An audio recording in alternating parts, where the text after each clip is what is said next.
Hey, thanks for joining us on this episode of Right Creations Group. I'm Susan Ragsdale, and we're continuing our on-the-ground understanding of reflection and critical thinking. And today I have Marci McClain with me, and it's a special treat. She's a good friend.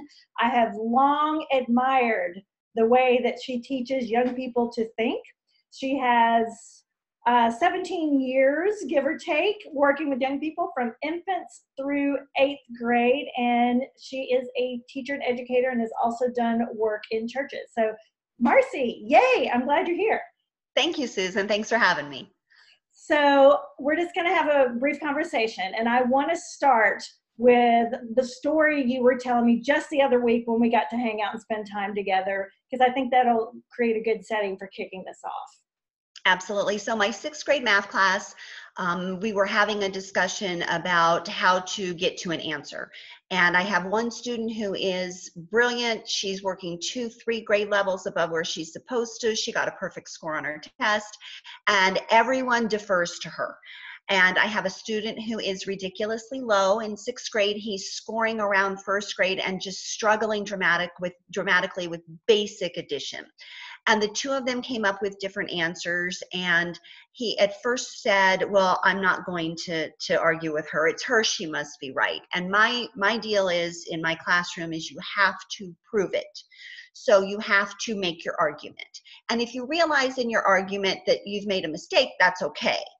So you actually will say, tell me what answers you got, and you'll ask for volunteers to tell Yes. answers, and Yes. then they defend. Right. So they agreed. And at first he said he wasn't going to do it. And I said, no, I want you to describe it. So they each described what they were talking about. And she went first, and she was very proud of herself with what her answer was. And then he started talking very faltering, very not confident at all. And he explained what he was doing. And it was very simplistic. But when he hit the step where she messed up, her face just went, oh, and he kept going. And she said, oh my gosh, this is where I messed up. I can't believe I did that. I need to go back and fix it. And he lit up like 1,000 stars. And he just was so happy that he actually did it correctly and that she had it. And she was so grateful that he could explain it to her, that both of their critical thinking skills, their ability to explain it to each other and figure out where one of them went wrong was just amazing. So one of the things I remember, this is kind of an aside to the conversation, but what I remember is that she always thought she could work ahead of you and would say, can I do that? Can I do that? And over the course of time, she realized she needed to stick with you. So it took a little bit longer for the accelerated girl to go, oh, maybe I need to stick with the pacing and make sure I'm actually getting these steps. And so much of what we're doing in math now is not can you get to the answer, but is do you understand the steps to get there? And she was easily able to get to the answer most of the time, but she didn't really understand the steps. So slowing her down a little bit so that she could think it through critically on why she was able to do certain things really let her advance much more. And it really helped my average and my low kids gain some confidence that they understood all of the steps. They may have messed up one part, but the rest of it was really good. So part of why I like that, and this is getting into our geek speak for educators and stuff, Yes. is you're developing that growth mindset. Yes. And staying curious. Failure is just an experiment. We learn from it. We go on. But that leads into your teaching growth mindset, but you're also teaching critical thinking. So I want to see if you can break it down. Teach me, let's say I'm a brand new youth worker or teacher or even youth pastor, and I am working with a group and they want me to teach critical thinking. How do I do that? How do I set expectations on the front end of class and program time? What do I do and say over and over again? Because you're really good at that. So teach me, Marci. So I usually start off with my students that if we are going over a concept and they say, yeah, I get it when you do it with me, but I don't understand what to do. So I break it down and they have 3 things that they have to do. And they have to write the questions out until they can start doing it automatically in their head. And they have to write down, what do I know? And they have to take, especially with word problems, all of the wordiness and pull out just each piece of information. And then the second thing is, so then they have a list of this is what I know, and it's broken down and it's clear and it's not muddled with extra words.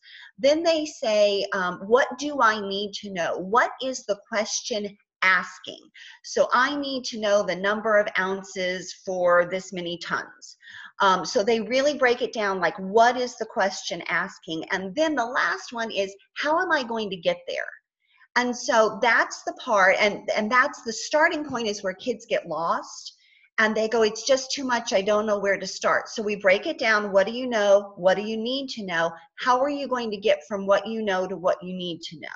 And sometimes it's, well, I know there are this many ounces in a pound and this many pounds in a ton, and they can kind of break it, and then they go, oh, now that I have this, I think I can do this, and they eventually get themselves to answer that second step, that last question. So a lot of times it's, what do you know? What do you need to know? How are you going to get there? And sometimes they need little tricks to remind them of things, songs and that kind of thing. But you move it, I think, beyond math. Yes. Right? So you just carry that same kind of strategy over into other things. Could you, and I'm putting you on the spot, I know. That's okay. Could you give an example from another area? So let's say I'm a youth worker in an after-school program, and I want to use that, but give me an example what it looks like beyond math. Beyond math. So just in your world. So I had a couple of years ago, I had one student who, 6th grade, they're 11, their emotions are just on fire, and she and her friends were not getting along. And so we sat down, and it was disrupting the class. And I sat down with them at lunch and said, what do you know? And she said, well, she said this, and they said that, she said that, we said that, and they went on. And I said, what do you know about this person's character? Is this the type of person who lies? Is this the type of person who spreads rumors? Sometimes it was a yes, and sometimes it was a no. And I said, based on that, this is what they're saying. Who are you going to believe? What do you know? Okay, you want to figure out who's telling the truth. Now you've broken it down by, this person's character says no, they don't ever lie, and this is what they're saying. Maybe I should believe them.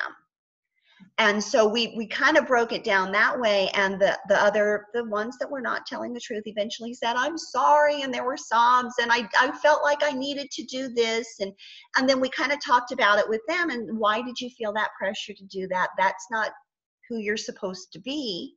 I know how you were created. Let's talk about what you need to do to build a reputation of integrity. So critical thinking helps in a lot of ways, and that kind of leads into, why is this natural to you? Why is it important to think? Why is it important to reflect? How does that benefit your students, not only in the classroom, but for life? Absolutely. And this is not something that I was born with. And I think most people aren't born with critical thinking skills. It needs to be developed on why we're going somewhere. I am very emotional and tend to get caught up in my emotions. And it's just very easy to ride that tide and take that whole wave in and just crash on the beach full of emotion. And then if you stop and take a breath and actually look at it and think, well, maybe I'm assigning some motivation to them that they didn't have. What if I took that out? Would it have come across to me differently?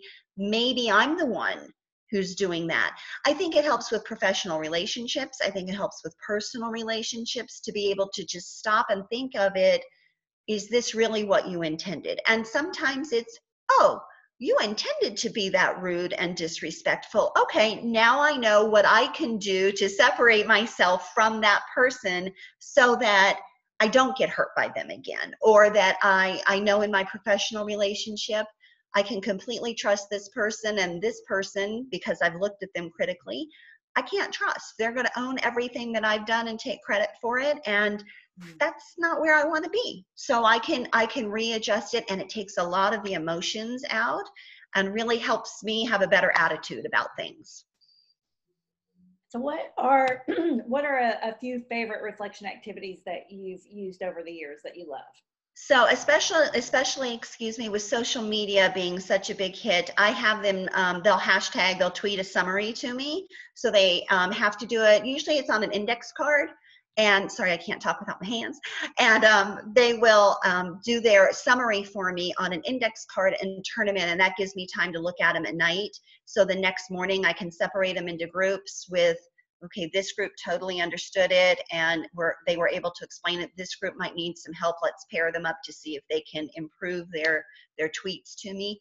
The first year I started teaching in public schools, I made up a song because my students couldn't remember how to add, subtract, multiply, and divide decimals. So I made up a song, and I now have 11 years worth of students who sing it. My daughter was just talking to one of her friends in Arizona. They were talking yesterday, and she said, do you remember the decimal song? Mom wants to know. And she said most of it, and kind of started doing it back. She'll be a senior in high school this year. So it's just any kind of movement. We do weird movements with our hands to remember angles, and they'll flap around. For reflections, we'll have them jump around the room and slide to remember different things. So as many different ways as possible. And I love the summaries at the end. Sometimes and then this past year, I took all of their standards and their learning goals and had them rate themselves at the end of each lesson. And then before the test, they had to go back and re-rate themselves in either pen or pencil, whatever they didn't use the first time. And I told them, if you're not at least, because it's a 5-point scale, if you're not at a 3 at each one of those, you need to stay in today so we can figure out why you're not a 3, so that you can pass your test and ace your test. So a lot of it was their own reflections, and sometimes it was, okay, you gave yourself all 5s and you failed the test. Let's talk about that. Let's figure it out. And then they could recognize in class, when you're doing it, I understand it. On my own, I don't. You're probably not a 5 then.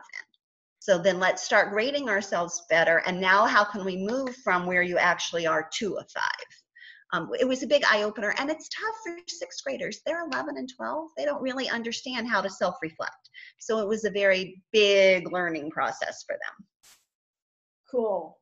I could do this all day with you because I love swapping stories.